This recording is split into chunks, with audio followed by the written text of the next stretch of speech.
Hello, my name is Vanessa Harris, and today I will be talking about phonological and phonemic awareness. Phonological awareness is a broad unit of sounds such as rhyming, syllables, and different separation of words. And the way kids can use phonological is by using hearing instead of seeing. Phonemic awareness is smaller units of sounds, such as a group of words that are taken down into smaller syllables than phonological. So, phonological and phonemic helps children learn how to become fluent in reading. Without it, children would not be successful in learning how to read.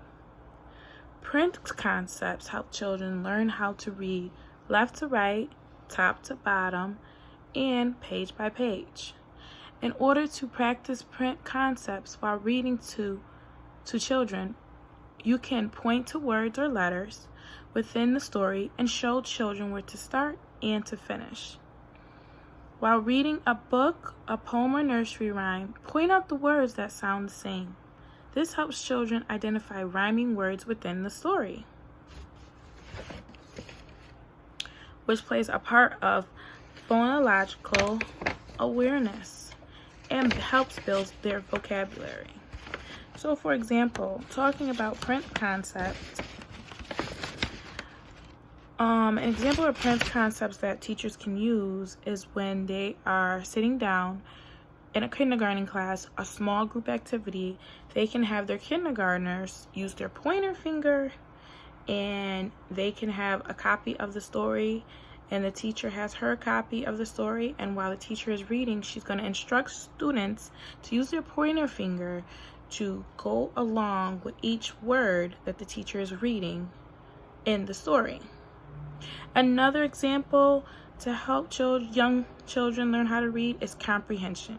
Comprehension is having a conversation with the children after the story to help them identify what happened in the story. Children can also work in small groups to retell the story. Also, they can identify their sight words within the story as well, each sentence throughout the whole entire story. So an example for teachers that they can use with comprehension is they can have workbook pages which has the story. They read the story on top, and then they can have questions at the bottom that children can answer. Also, they can have a small group or even large circle activity of asking questions during the reading or after the reading, just so children can understand what happened in the story and what they just read, and also using what, where, who, when, and how. This is a perfect way of using those questions within the story so children can figure out what happened. Another is listening and speaking. So comprehension definitely fits into this category because you can have a small or large group once again, and you as the teacher can be talking about what happened in the story and see if children can retell the story by what they heard. A phonological activity is you can have a mystery box activity where you can put everything in a mystery box that starts with the letter S, for example. So what I did in my pre-K class, for example, is I put letters like a snake, a toy shoe, and a snack. I put them all in the mystery box, and then when I put it in the mystery box, I had students. I also said every object that I put in the mystery box, and then I called up a student. For example, I'll use Katie. Katie, can you please come up and reach your hand inside the mystery box and try to find me an object that starts with the letter S. So I had Katie, each time she reached into the mystery box, pull out an object and tell me if the object starts with the letter S. This is a perfect way of the other children that is observing and Katie to identify the letter S sound. And this is going off them using their hearing, and not their seeing, but their hearing. This is a perfect way of them using a broad unit of sounds. Another way is playing a rhyming game, like banana, fana, fama, pana. A rhyming game with their names. That keeps kids engaged, keep them interactive, and they love it. They eat it up. But this is teaching them a perfect way to learn how to rhyme.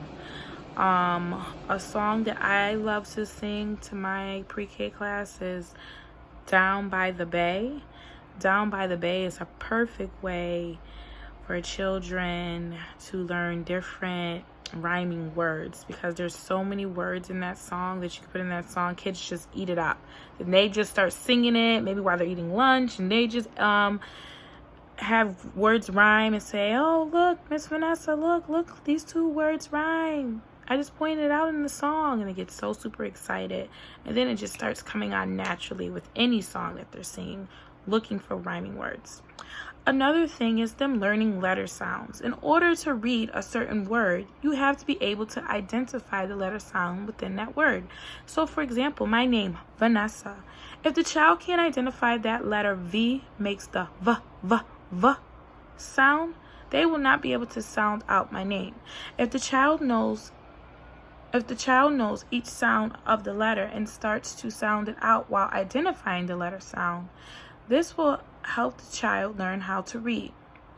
Both phonological and phonemic plays an important role at the end of the day when it comes to being an influence on helping children learn how to read successful, because it deals with their hearing and them hearing these letter sounds and breaking these words up into different syllables, such as if I am playing a clapping and stumping game. So if I say, let's play the word sounding out our syllables by doing names. So let's say, for example, kendo.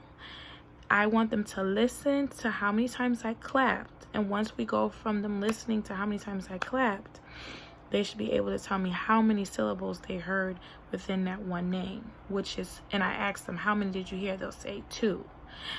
First, I might start off with how many words they might hear in a sentence, like, I like to go to school. I will ask them, how many times did I clap? That is another perfect game that keeps children involved and have them very excited to identify how many words that they heard in the sentence by listening to the claps. But after, when you see that they are starting to understand how many words are in the sentence, it's good to move on to break it even into smaller, so they can understand to identify that there are more segments within the word. So if you separate, like I said, kendo, that has 2 syllables in it. And then if you continue, they can start to separate the letter sound.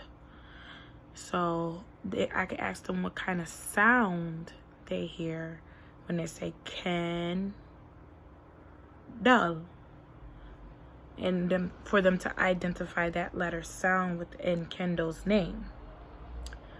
But overall, for children that might have a hard time trying to learn how to read and listen to these letter sounds, it's perfect to have them work in smaller groups. And they can also work with flashcards and more increasing activities of a sound game. You can do body beats with them. Just take it at a slower pace for them to try to learn how to read and listen to the sounds that they hear around them.